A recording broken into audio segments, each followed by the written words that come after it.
Hi there, welcome to Get Gardening. In today's episode I'm going to show you how I store gladiola bulbs over the winter.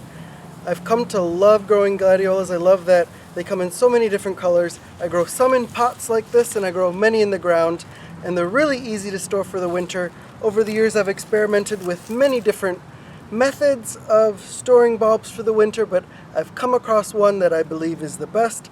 I have over a 90% success rate, so come with me and let's go see how I store my gladiola bulbs for the winter. So like I said, this whole thing really couldn't be more simple.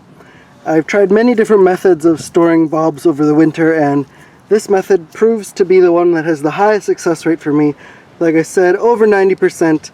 I store all my bulbs this way last year and maybe lost one or two. First thing you want to do obviously is go dig up your bulbs.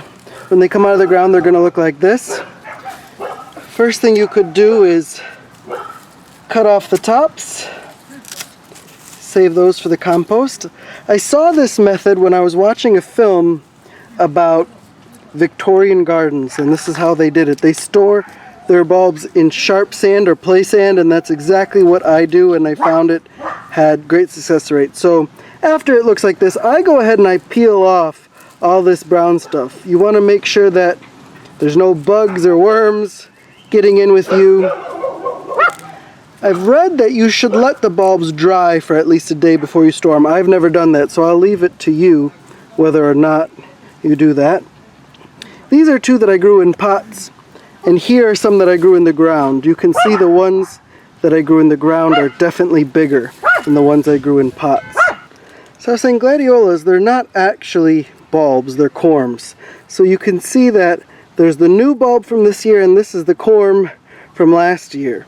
I've stored them before where I keep the old corm on it and they've been fine, but sometimes I think this is the part that would rot. So this year what I'm doing is I'm separating the old corm from the new one. The old one seems to be mushier. I don't think it does it any good. When you buy them in stores, they don't have the old corm on it anyways. So that's what I'm doing this year.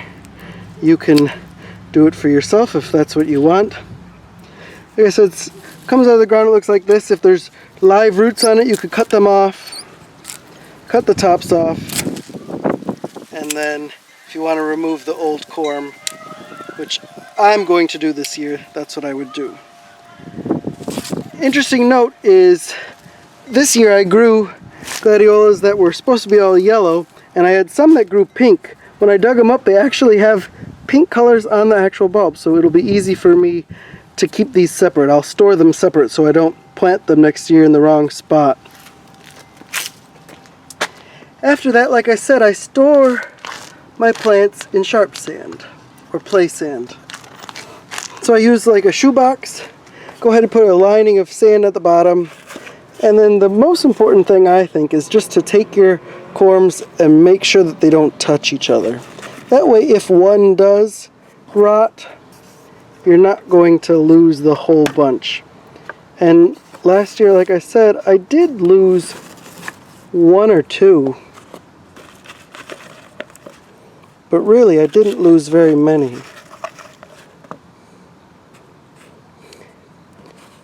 The nice thing about storing them in a box like this is after you have a nice level made, you can add more to it. So after you've got a nice level, I put some sand over the top, and once you have enough sand on top, you can make another level. Most important thing about storing them is they need to be somewhere cold but not freezing.